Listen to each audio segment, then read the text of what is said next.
বাচ্চাদের সামনে কখনো এই কাজগুলো করবেন না, তাহলে বাচ্চার চরিত্র নষ্ট হয়ে যাবে। কিছু মায়েরা আছেন, তারা বাচ্চাদেরকে লালন পালন করেন, তাদের সামনে এমন কিছু কাজ করে ফেলেন যার কারণে বাচ্চার চরিত্র নষ্ট হয়ে যায়। খবরদার, এটা কখনো করা যাবে না। অনেক বাবারাও এটা করে থাকেন।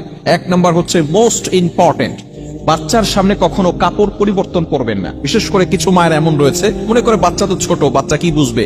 2 বছরের পরে বাচ্চাদের সামনে কাপড় খোলামেলা করবেন না। কেননা 2 বছরের পরে ক্ষুদ্র ক্ষুদ্র ছোট বিষয়গুলো বাচ্চার মনে থাকে, বড় হওয়ার পরে মনে থাকে।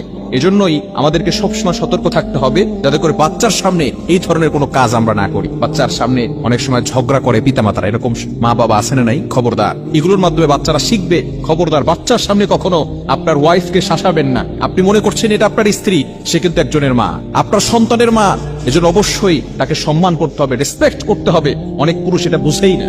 এজন্য বাচ্চার সামনে কখনো মা বাবা ঝগড়া করতে যাবেন না। দ্বিতীয় নাম্বার হচ্ছে, বাচ্চার সামনে কখনো অন্যের সমালোচনা করবেন না, অন্যের গীবত করবেন না। তাহলে বাচ্চার হিংসা বেড়ে যাবে, বিদ্বেষ বেড়ে যাবে, মানুষের প্রতি হিংসা বিদ্বেষ তার ভিতরে থাকবে। এজন্য অবশ্যই অনেক মা বাবার এমন রয়েছে, বাচ্চার সামনে আছে, বাচ্চার সামনেই তারা অন্যের সমালোচনা করে, অন্যের গীবত করে। খবরদার, আল গীবাতু আশাদ্দু মিনাজ জিনা, গীবাত ইজ হার্ডার দ্যান ফরনিকেশন।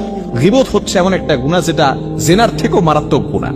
যদি কোনো ব্যক্তি জেনা করে, ব্যভিচার করে, সে ব্যক্তি আল্লাহ তাআলার কাছে তওবা করলে আল্লাহ তাআলা তার গুনাহ ক্ষমা করে দিতে পারেন অথবা দিবেন। কিন্তু কোনো ব্যক্তি যদি গীবত করে, যার গীবত করা হয়েছে, সে যতক্ষণ পর্যন্ত ক্ষমা না করবে আল্লাহ তাআলা তাকে কখনো ক্ষমা করবে না। এজন্য খবরদার, বাচ্চার সামনে কখনো অন্যের সমালোচনা করবেন না। নাম্বার 3, তৃতীয় নাম্বার হচ্ছে, বাচ্চার সামনে কখনো ছোট ছোট আমরা প্রতিশ্রুতি দিয়ে থাকি, মিথ্যা প্রতিশ্রুতি কখনো দিবেন না। বলি যে বাচ্চা, অনেক সময় আমরা এটা বলি, তুমি এটা করো তাহলে তোমাকে একটা সাইকেল কিনে দিব। খবরদার, এই ধরনের মিথ্যা প্রতিশ্রুতি বাচ্চাদেরকে দিবেন না। তাহলে আস্তে আস্তে বাচ্চাও আপনার প্রতি বিশ্বাস হারিয়ে ফেলবে যে বাবা তো এটা বারবার আমাকে বলেছে কিন্তু কখনো কিছু দেয় নাই। আপনার যতটুকু অ্যাবিলিটি আছে ততটুকু আপনার বাচ্চাকে দেওয়ার চেষ্টা করবেন, এবং মিথ্যা প্রতিশ্রুতি দিয়ে বাচ্চাদের বিশ্বাস কখনো নষ্ট করতে যাবেন না।